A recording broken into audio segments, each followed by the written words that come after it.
Assalamualaikum warahmatullahi wabarakatuh.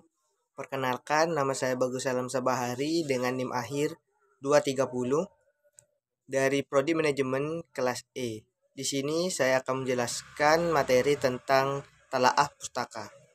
Yang pertama, pengertian kajian pustaka.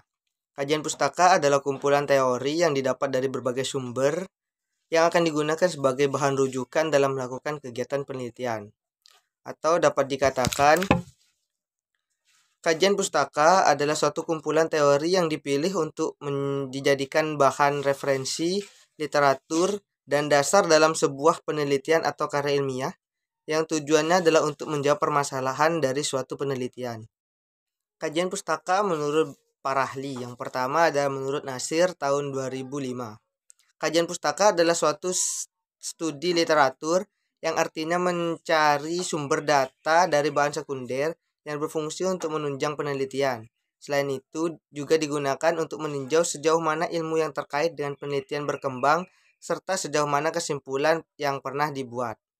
Sedangkan menurut Pohan tahun 2007, menyatakan bahwa kajian pustaka adalah suatu kegiatan mengumpulkan data ilmiah, utamanya dalam bentuk teori, metode, atau penelitian sebelumnya, dalam bentuk jurnal, buku, naskah, dokumen, dan lain sebagainya.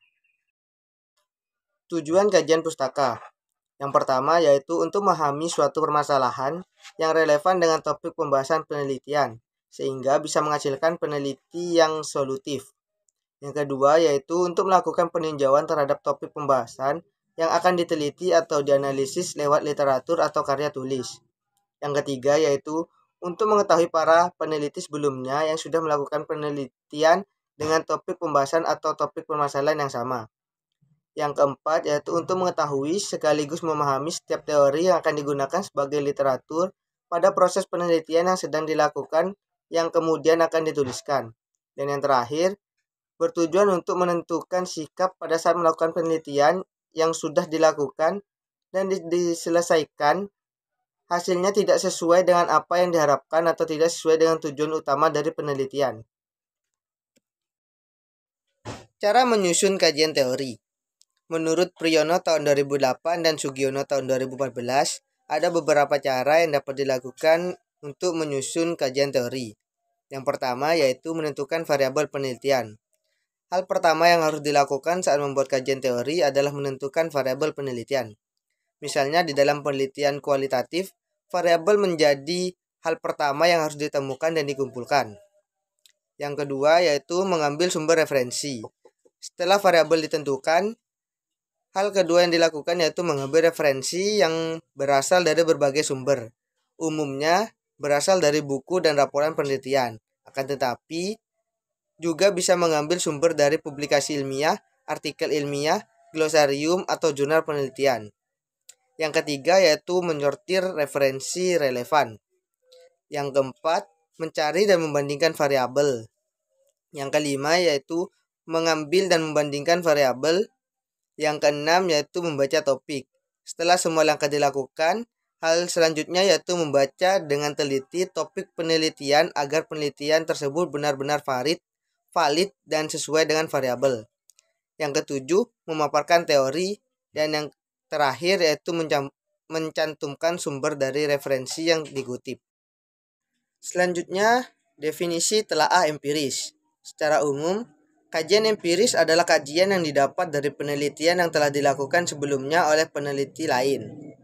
Kajian empiris juga dapat didefinisikan sebagai hasil penelitian berupa observasi atau percobaan terdahulu yang mengemukakan beberapa konsep yang relevan dan terkait dengan penelitian yang dilakukan.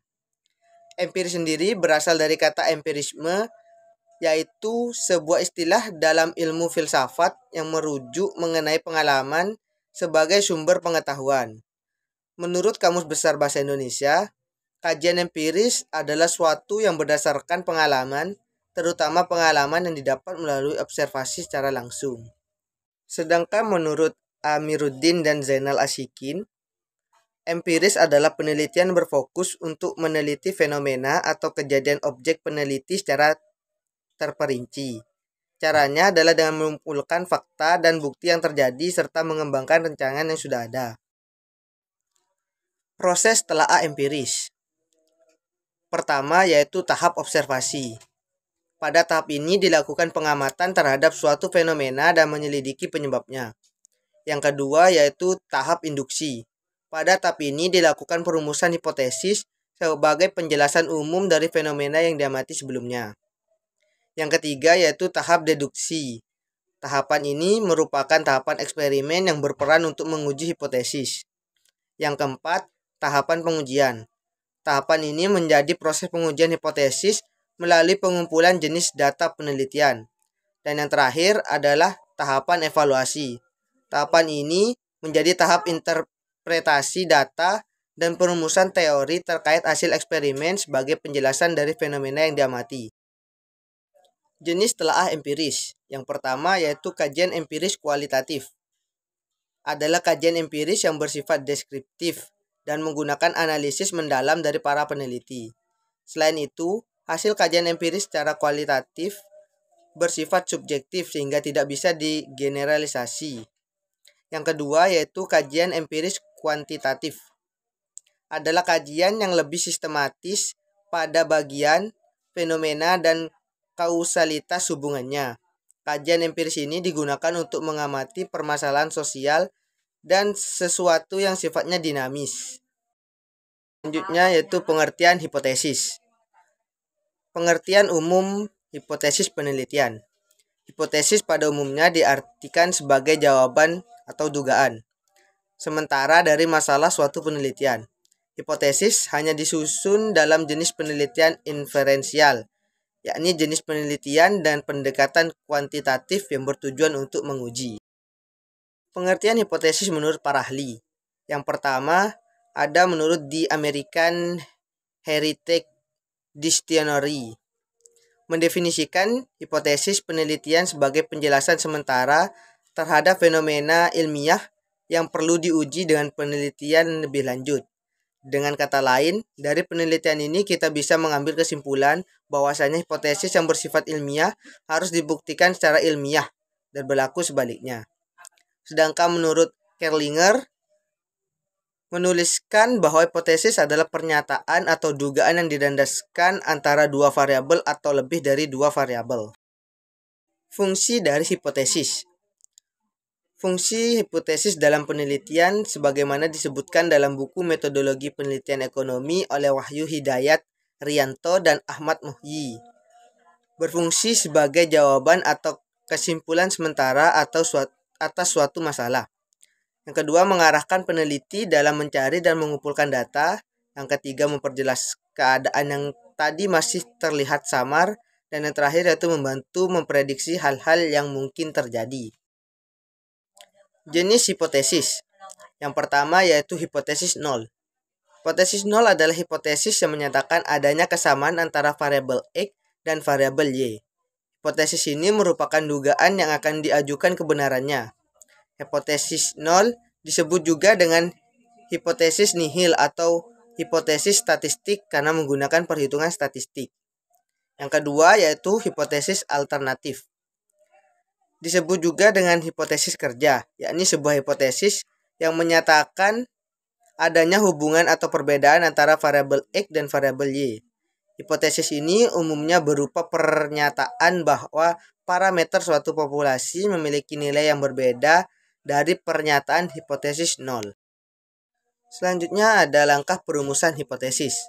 Ada beberapa langkah yang perlu diperhatikan dalam merumuskan hipotesis. Yang pertama yaitu melakukan penyelidikan pendahuluan guna menetapkan pokok-pokok permasalahan. Yang kedua, mengadakan analisis sifat dan batas permasalahan. Yang ketiga, menentukan ciri permasalahan yang dapat menggambarkan arah penyelesaian perumusan masalah. Yang keempat, mencari landasan berupa teori atau sejenisnya yang berkaitan dengan latar belakang atau pemecahan masalah. Yang terakhir yaitu menyusun hipotesis dan kemungkinan penyelesaiannya.